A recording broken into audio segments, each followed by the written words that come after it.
right. මේක එක ප්‍රශ්නයක් මම සාකච්ඡා කරනවා. එක 2017 පේපර් එකේ 2017 පේපර් එකේ එක ප්‍රශ්නයක් සාකච්ඡා කරනවා.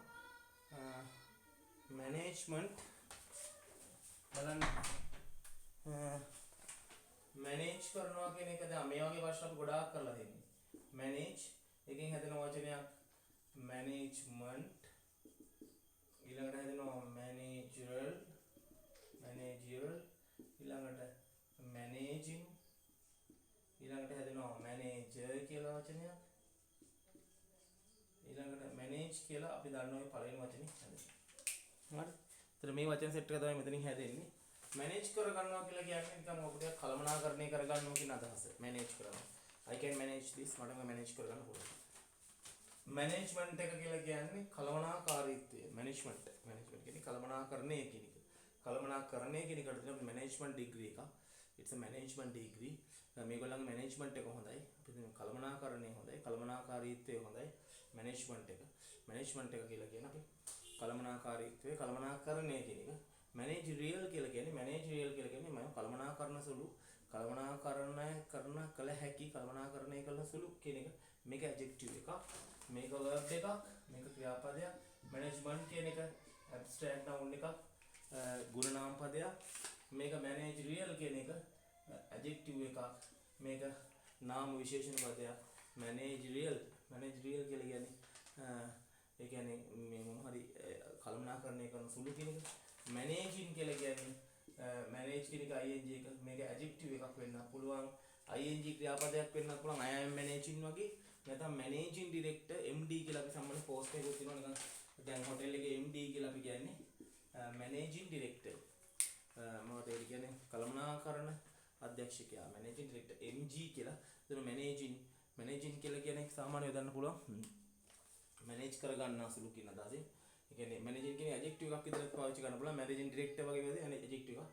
නැත්නම් ක්‍රියාපදයක් විතර මැනේජ් කියන එක ing I am managing කියලා දාන්න. මැනේජර් කියලා කියන්නේ පුද්ගලයා. අපි දන්න කළමනාකරුවා කෙනෙක් කෙනා. මැනේජ් කරගන්න කෙනා ER එකතු කරාම. ඒතර අපි දන්න මේ වචන සෙට් එකෙන් manage, management, managerial, managing, manager. ප්‍රතිගතව manage, management, managerial, managing, manager කියලා එහෙම ඒ වචන සෙට් එක අපි දාන්නේ මැනේජ් කරගන්නවා. මැනේජ්මන්ට් එක, මැනේජරියල් එක, මැනේජින් කියන එක, ඊට පස්සේ මැනේජර් කියන එක. හරි. ඒ පළවෙනි ප්‍රශ්නයට යනවා. You must learn to blank your time efficiently. ඔයාගේ කාලය හරිම efficiently. මොකද efficient කියන්නේ මේ 2017 පේපර් එකේ second එකේ පළවෙනි ප්‍රශ්නේ. මම second එකේ පළවෙනි ප්‍රශ්නේ ඉන්නේ මේ වගේ වань. efficiently කියන්නේ බොහොම කාර්යක්ෂම ලෙස. efficiency කියන්නේ කාර්යක්ෂමතාවයට. efficient කියන්නේ කාර්යක්ෂම. efficiently කියන්නේ adverb එකක් කාර්යක්ෂම ලෙස. You must learn to ඔබ ඉගෙන ගන්න ඕන. You must learn to manage your time. You must learn to manage your time. ඔයාගේ කාලය මැනේජ් කරගන්න ඉගෙන ගන්න ඕන. You must learn to manage your time. You must learn to manage your time efficiently.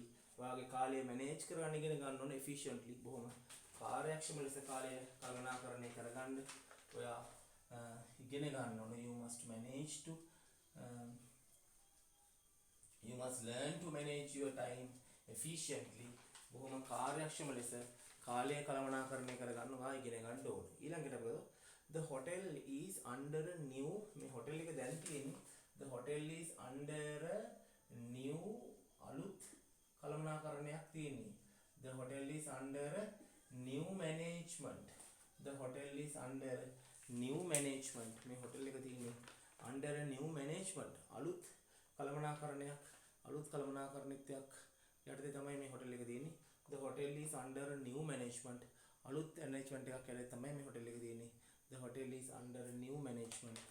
අලුත් management එකක් යටතේ තමයි මේ hotel එක තියෙන්නේ. අලුත් management එකක් යටතේ. management කියන එකයි එතන දාන්න වචනේ. ඊළඟට the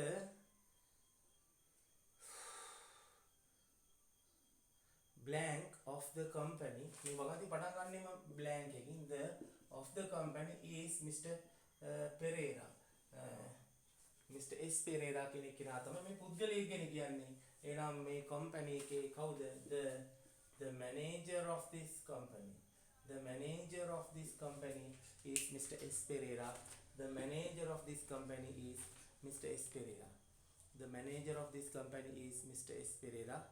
The manager of this company is Mr. S Pereira. The manager of this company is Mr. S Pereira. උත්තර තුන මම කියනවා උත්තර පහක් තුනට උත්තර තුනයි මෙතනට දෙන්නේ. You must learn to manage your time efficiently. හරියට manage කරගන්න ඉගෙන ගන්න ඕන වෙලාව කාර්යක්ෂමව. The hotel is under a new management. මේ hotel එක තියෙන අලුත් management එකක් යටතේ. The manager of this company is Mr. S Pereira. කෙනෙක් කෙනා තමයි මේකේ manager. ඊළඟ ප්‍රශ්නට යනවා අපි ඒකේ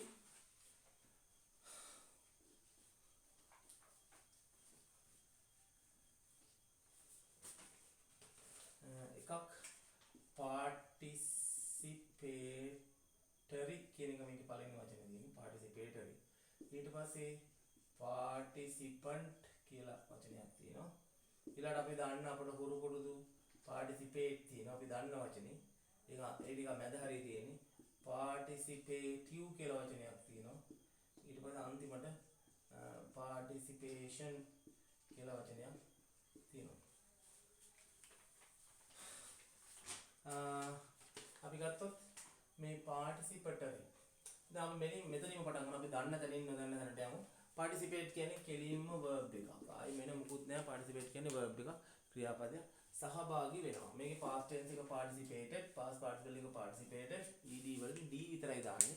participate වල අන්තිමට e තියෙන නිසා participate කියන්නේ සහභාගී වෙනවා. මේකේ past tense එක participated. ඊළඟට අපි ඒකෙන් හදන noun එක තමයි participation. මෙන්න මේ ෂන් තියෙන කැලේ participation කියලා අද ගන්න ඕන.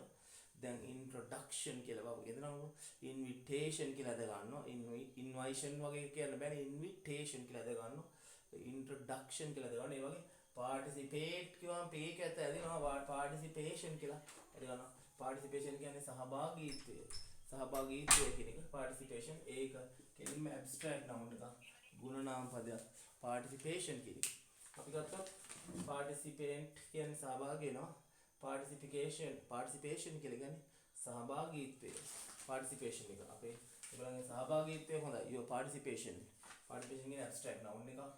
participant කියලා කියන්නේ යම්කිසි පුද්ගලයෝ කොටසක්. participant දැන් applicant කියන්නේ අයදුම්කරුවා. application කියන්නේ අයදුම් පත්‍රය. applicant කියන්නේ අයදුම්කරුවා. ඒ වගේ participation කියන්නේ සහභාගීත්වය. participate කියන්නේ සහභාගී වෙනවා. participant කියන්නේ සහභාගී වෙන පුද්ගලයා. ඒක ඕනනම් s එකක් දාලා participants කියලා සහභාගී වන්නන් කියලා හදා ගන්නත් පුළුවන්. participants කියලා. ඊට පස්සේ මේකෙන් හැදෙන වචනයක් participatory. participatory කියලා කියන්නේ සහභාගී වන සුළු. participatory කියලා කියන්නේ නිකන් සහභාගී වෙන සුළු කියන එක. participative කියලා කියන්නේ සහභාගී විය හැකි සහභාගී වෙන්න පුළුවන් කියන එක. participatory සහ participative කියන එක participative නම් පුජ්‍යලයට විස්තර කරන්නේ. participatory කියන එක සාමාන්‍ය විස්තරයක්. participatory කියන සහභාගීත්වය කියන එක වගේ අදහසින් තමයි යෙදෙන්නේ. ටිකක් participatory සහ participative නම් ටිකක් යෙදෙනවා. participatory ටිකක් යෙදෙනවා අඩුයි. අපි බලමු ඡේදයට මේ ප්‍රශ්නට අනුව මේ වචනේ යෙදෙන හැටි. The rebels කවුද ළම rebels ලා කියලා කියන්නේ? The rebels ලා කියන්නේ කැරලිකාරයෝ. මම ළඟදී તો වගේ මගේ පේපර් එකේ දීලා ඒ වචන rebellion කියන්නේ කැරලිකාරයෝ. rebels කියන්නේ කැරලිකාරයෝ. rebellion කියන්නේ කැරැල්ල. දැන් අපි කියනවා ලස් rebellion එක. දැන් ඔය රෝහණ විජේවීරගේ ඒ කියන්නේ 1980s 60s වල තියෙන 1980s වල තීච JVP rebellion කියලා කියන්නේ කැරැල්ල කියලා අපි කියන්නේ සාමාන්‍යයෙන් කැරැල්ලට කියන්නේ rebellion කියලා. rebels කියලා කියන්නේ කැරලිකරුවන්ට. the rebels agreed to මේ කැරලිකාරයෝ the rebels agreed to එකඟ වුණාලු blank in the peace talks. මම ඔයාලට කියලා තියෙනවා participate දාපු ගමන් පිටිපස්සෙන් in දාන්න ඕන කියලා. in the peace talks සාම කතාවලට සාම සාකච්ඡාවලට උන් එකඟ වුණාලු. එතකොට අපි කියන්නේ the rebels මේ කැරලිකාරයෝ the rebels agreed to participate in the peace talks. The rebels agreed to participate in the peace talks. මේ peace talks වලට මේ සාම කතාවලට participate වෙන්න සහභාගී වෙන්න උන් එකඟ වුණාලු මේ rebelsලා. The rebels agreed to participate in the peace talks වලට participate වෙන්න ඒගොල්ලෝ එකඟ වුණාලු. ඊළඟට more blank එකක් of the younger generation in community work is necessary. More blank of the younger generation තරුණ පරම්පරාවේ is in community work කියලා කියන්නේ ප්‍රජා සේවාවන් වලට community service කියලා අපි කියන්නේ community කියන්නේ ප්‍රජාවට අපි community work කියලා කියන්නේ ප්‍රජා වැඩවලට ප්‍රජා සේවාවන් ප්‍රජා වැඩවලට ප්‍රජාව එකතු වෙලා කරන වැඩවලට more බොහෝ more participation of the younger generation in community work is necessary. මේ community work වලට පොදු මහ ජනතාවගේ වෙනකොට ප්‍රජා සේවාවන් වලට මේ තරුණ අයගේ මේ younger generation එකේ අයගේ සහභාගීත්වය හරිම අත්‍යවශ්‍යයි. More participation of the younger generation in community work. මේ community work වලට community work කියලා කියන්නේ මේ ප්‍රජා සේවාවන් වලට මේ තරුණ අයගේ younger generation එකේ තියෙන participation එක සහභාගීත්වය is very necessary. ඒක අනිවාර්යයෙන්ම හරිම අත්‍යවශ්‍යයි.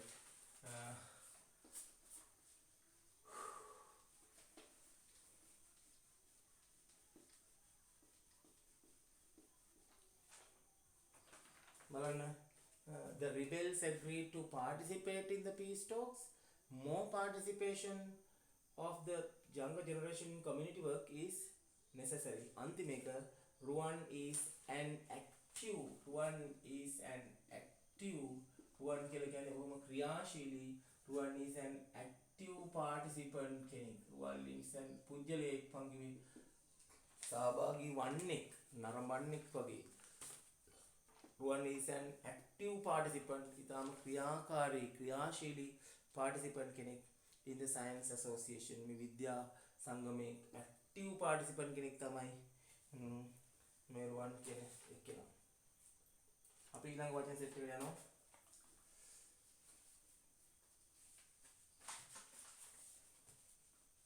inventor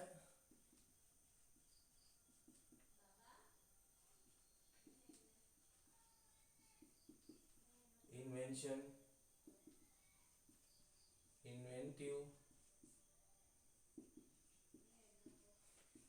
invent දැන් අපි දන්න වචන දෙනවා invent කියන එක invent කියන්නේ කෙලින්ම verb එකක් ක්‍රියාපදයක් invent කියන්නේ සොයා ගන්නවා invent කරනවා නේද මොකද සොයා ගන්නවා invention කියන්නේ noun එකක් සොයා ගැනීම නාමපදය invent කියන්නේ ක්‍රියාපදයක් සොයා ගන්නවා යමක් අලුතින්ම ගවේෂණාත්මකව සොයා ගන්නවා invent එකක් invent කියන්නේ සොයා ගන්නවා ඒක ක්‍රියාපදයක් invention කියන්නේ TIO එන්නේ ඒක නාමපදයක් abstract noun එකක් සොයා ගැනීම ඒ නව සොයා ගැනීම කියන එක inventor එන්නේ TOR හෝ ER එනකොට ඒ පුද්ගලයා ඒ person සොයා ගන්න එයා නාමපදයක් හැබැයි පුද්ගල නාමපදයක් එයා inventor කියලා කියන්නේ ඒ සොයා ගන්නවලද පුද්ගලයා ඊළඟට inventive කියලා කියන්නේ සොයා ගන්නාසුළු මේක adjective එකක් TIVE එන එක මේක adjective එකක් එතකොට inventive කියලා කියන්නේ සොයා ගන්නාසුළු කියන එක මේක adjective එකක්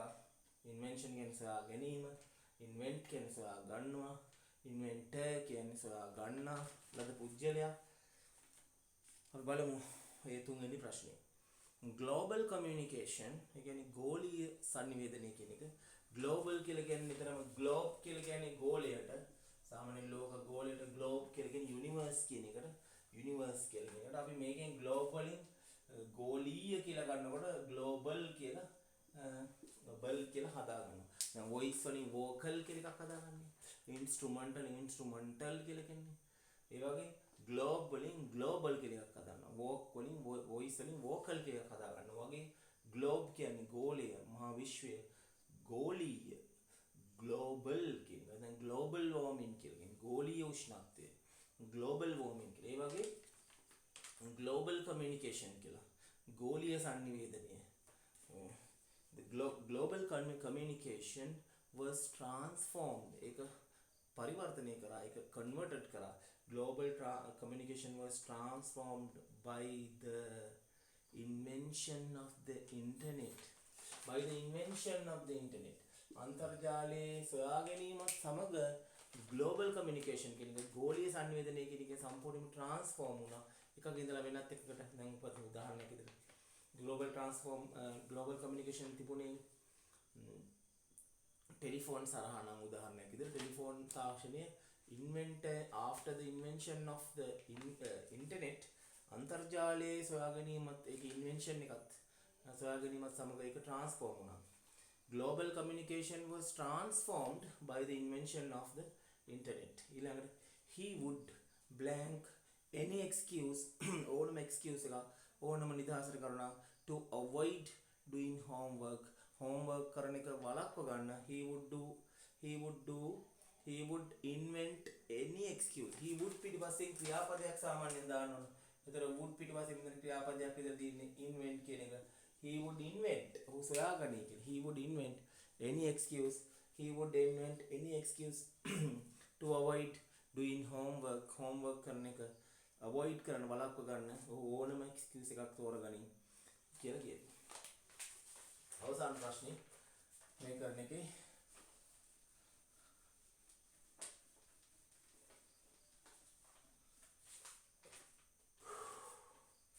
compete එක පැත්තකින් competition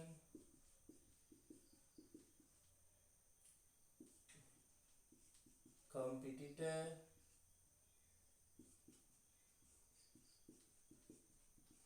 competitive. දැන් අපි ගත්තොත් compete තමයි කෙලින්ම ක්‍රියාපදේ. compete කරනවා කියන්නේ තරඟ කරනවා. මේක complete එක පටලවා ගන්න එපා. complete කියන්නේ සම්පූර්ණ කරනවා. ඒකට COMPLE එකක් තියෙනවා. complete කියලා. මේකේ compete කියලා කියන්නේ තරඟ කරනවා. ඒකේ past tense එක competed තරඟ කරා, past tense එක competed තරඟ කරා, past participle competed. competition කියලා කියන්නේ TION එක මම කිව්වා abstract noun එක නාම පදේ තරඟය. මේ competition කියන්නේ තරඟයට. competitor නැවත inventor වගේ competitor කියන්නේ තරඟකරුවා. මේ person කෙනෙක් මේක ඕනනම් plural කරගන්නත් පුළුවන් competitors කියලා තරඟකරුවෝ කියලා. එතකොට competitor කියන්නේ තරඟකරුවා. competitors කියලා කියන්නේ තරඟකරුවෝ. competitive කියලා අපිට TIV එකතු වෙනවා මම කිව්වා බොහෝ විට adjectives. competitive කියලා කියන්නේ බොහොම තරඟකාරී. හරිම competitive. හරිම තරඟකාරී. මේක compete තරඟ කරනවා. competition තරඟය. competitor තරඟකරුවෝ. competitive තරඟකාරී. අවසාන වශයෙන් යන ප්‍රශ්නේ her dream ඇයගේ සිහිනය උනේ her dream is to compete in the Olympics. her dream is to ඇයගේ සිහිනය තමයි is to පිටපස්සෙන් සාමාන්‍ය ක්‍රියාපදයක් දාන්න is to compete in the Olympics. Olympics වල compete කරන එක තමයි ඇයගේ හිණය. her dream is to compete in the Olympics. Olympics වල compete කරන එක තමයි ඇයගේ ඉලක්කය. ඊළඟ A level උසස් පෙළ කියන එක advanced level කියන එක advanced level or A level is මොන වගේ examination එකක්ද? තරඟකාරී විභාගයක්. competitive examination එකක්. A level or advanced level is a competitive examination. A competitive exam තරඟකාරී විභාගයක්. මේක එක ප්‍රශ්නයක් කර 2017 පේපර් එකේ මම ලියන ප්‍රශ්නයක් කරන්න ඉතින් ඉතින් තව ප්‍රශ්න දෙකක් විතර දැන් ළමයි 6 දෙනා ඉන්නේ. අපි මම මේගොල්ලන්ට රෙකෝඩින් එක දාන්නම්. මම හෙට දවසේ පුළුවන් වුණොත් හෙට හවස හරි එක පන්තියක් මම කරනවා. හෙට දවසේ මම ඔයගොල්ලන්ට දැනුම් දීමක් කරලා 10 ශිනි එක ඉවරුච්චාම රචනා පන්තිය අපි අද දවසේ දැන් අර පේපර් දෙකක ෆස්ට් එක සෙකන්ඩ් එක ගොඩක් හරි කරා කමන්නේ. මොකද සිග්නල් ඉෂුව එකක් ආවා මටත් මහන්සි හවස 5 වගේ ඉඳන් 4 වගේ ඉඳලා මම හිටගෙන පන්ති දෙකක. හරි අමාරුයි. හරි එහෙනම් අපි දැන්ට නතර කරමු. හෙට දවසේ ඔයගොල්ලන්ට කරන්න මම තව පැයක් විතර වගේ රචනා පන්ති ආයි ඊළඟට බදාදා බ්‍රාස්ද දිගටම මම කරන්නේ නැහැ. සිකුරාදා සෙන්සුරාදා මේ සතියේ දවස් 3-4ක් කරන්නේ. ඒ නිසා මම ළඟ කරේ. හෙට දවසේ මම කොහොමද මේක කරන්න අද කරන්න පොඩි පැයයි විනාඩි 15ක 30ක වගේ පොඩි මට නිකන් මදි ඒ ටික තව ටිකක් කරන්න හොඳයි කියලා තියෙනවා. දැන් කරන්න සුසු වෙලා වුණේ ළමයි ඩල් මටත් ඩල් ඇත්තටම. හරි. එහෙනම් බයි බයි. good night all. සියලු දෙනාට good night වේවා. good night